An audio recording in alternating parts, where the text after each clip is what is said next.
हरे कृष्णा। वसुदेवम सुतम देवम कंस चाणूरमर्दनम देवकी परमानंदम कृष्णम वंदे जगद्गुरु।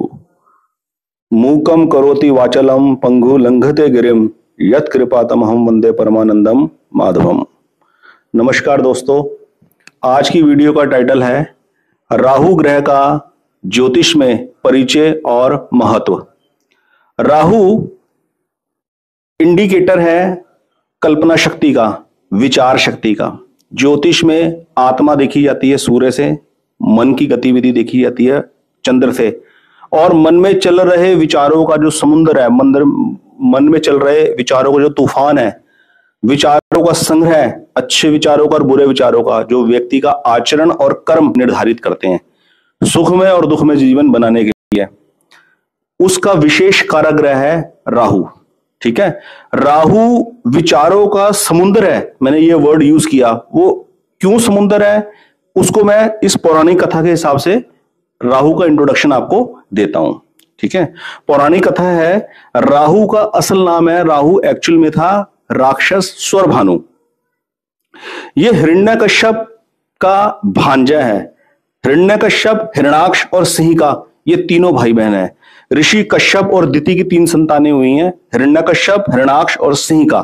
ये हिरण्यकश्यप वही है जिसका पुत्र प्रहलाद है, भक्त प्रहलाद, और उस भक्त प्रहलाद की रक्षा के लिए भगवान ने नरसिंह रूप धारण किया था हिरण्यकश्यप को मारने के लिए, और वाराह अवतार लिया था भगवान ने हिरणाक्ष को मारने के लिए। ये इन 2 भाइयों की बहन है सिंहिका। सिंहिका का विवाह हुआ है विप्रचित से, और विप्रचित और सिंहिका से जो संतान उत्पन्न हुई वो है राक्षस स्वरभानु। ये स्वरभानु राक्षस ही राहु है नवग्रह के अंदर। ये स्वरभानु से राहु कैसे बना, उसकी पौराणिक कथा है कि जब समुद्र मंथन हुआ तो समुद्र मंथन में से विष और अमृत दोनों निकले। विष का पान तो किया भगवान शिव ने, भगवान भोलेनाथ ने शिव अपने कंठ में धारण किया, और अमृत का पान कराने के लिए भगवान ने एक प्रक्रिया निर्धारित करी कि फलानी जगह फलाने दिन सभी देवों को अमृत पान कराएंगे। ठीक है, और उनको अमृत प्राप्त हो जाएगा।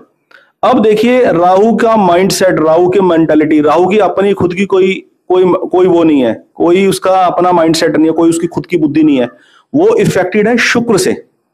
ठीक है, ये बहुत ही इंटरेस्टिंग फैक्टर राहु के बारे में कि राहु का जो परिवार है उसके जो एडवाइजर है, उसके जो गुरु है, कुल गुरु, वो शुक्राचार्य हैं, जिनको ज्योतिष के अंदर शुक्र ग्रह के नाम से जाना जाता है। ठीक है, इन शुक्राचार्य ने स्वरभानु को एडवाइस किया कि तू देवताओं को रूप धारण करके लाइन में बैठ जा और तू भी अमृत पान कर ले, सदा के लिए अमर हो जाएगा। किस लिए अमर हो जाएगा? पूरे स्वर्ग के भोगों का संग्रह करो और उनको आजीवन भोगते रहो, कभी मरो ही ना। ये माइंडसेट है। ये पुरानी कथा हमें बताती है कि हम राहु की स्थिति से किस प्रकार इस बात का ऑब्जर्वेशन कर सकते हैं कि जन्म कुंडली के अंदर अगर राहु मेलेफिक पोजीशन में है जन्म समय में, जातक की कुंडली में, तो उसके दिमाग के अंदर विचार शक्ति किस प्रकार की होगी, बच्चे को किस प्रकार गाइड किया जाना चाहिए। और अगर राहु की पोजीशन ठीक है और गुरु की पोजीशन भी अच्छी है, गुरु की पोजीशन अच्छी होनी बहुत जरूरी है, क्योंकि जन्म कुंडली में गुरु ही एक ऐसे ग्रह है जो राहु पे कंट्रोल कर सकते हैं। विवेक के कारक है गुरु।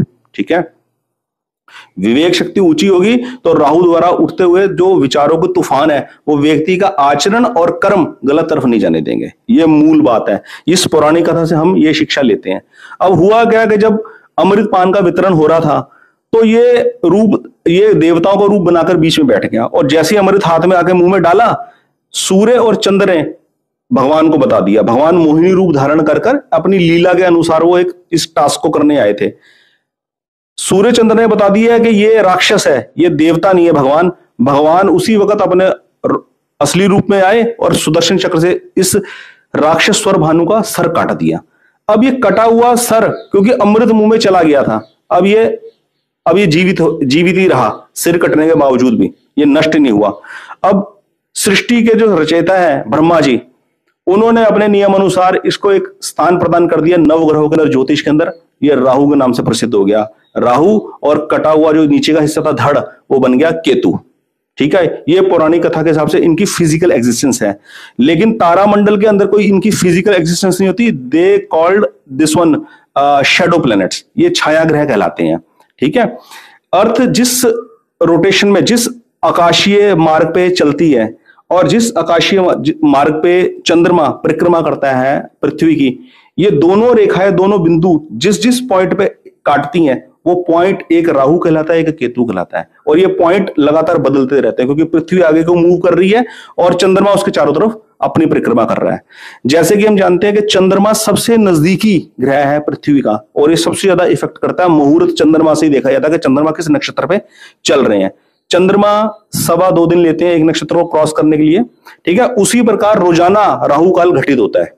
ठीक है, राहु काल की कैलकुलेशन होती है दिन का सूर्योदय जिस वक्त हुआ, शाम को सूर्यास्त हुआ है, टोटल ड्यूरेशन जो होता है दिन का, उसको 8 का भाग लगा दीजिए। 8 का भाग लगेगा उस टोटल ड्यूरेशन, जैसे सुबह सूर्योदय हुआ सुबह 6 बजे, सूर्यास्त हुआ शाम को 7 बजे, तो 13 घंटे का दिन हुआ। उसको डिवाइडेड बाय 8 करेंगे तो वो जो ड्यूरेशन निकलेगा 1 घंटा 35 मिनट या 1 घंटा 30 मिनट नियर अबाउट, वो राहु काल पीरियड कहलाता है। इस राहु काल अवधि के अंदर कोई भी शुभ काम करना अच्छा नहीं माना जाता, इसको अवॉइड करते हैं जो लोग ज्योतिष में विश्वास रखते हैं। ठीक है, ये तो है परिचय राहु का। राहु मेन वैचारिक ग्रह है। जीवन के अंदर व्यक्ति को ये पंचभूतक शरीर प्राप्त हुआ, जैसे ही बच्चा मैच्योर होता है उसके अंदर विचार आने शुरू होते हैं। विचार किसके बारे में आने शुरू होते हैं? संसारिक वस्तुओं को देखकर उनको प्राप्ति करने के बारे में। ठीक है, ये बेसिकली विचार उत्पन्न करता है संसार के भोगों के प्रति और भोगों को हासिल करने के बारे में। इस तरीके की मेंटालिटी के जो विचार होते हैं ना, हर विचार शक्ति राहु से कंट्रोल्ड होती है। ठीक है, ये है राहु का परिचय। और राहु का मैं महत्व बताता हूं कि राहु का रोल क्या है जन्म कुंडली के अंदर। राहु की अपनी खुद की कोई राशियां नहीं होती, राहु की अपनी खुद की कोई राशियां नहीं होती, लेकिन एक नियम अनुसार, एक नियमावली के अनुसार ज्योतिष के अंदर कुछ राशियां, कुछ राशि मूल त्रिकोण की उच्च की और नीच की मानी गई है।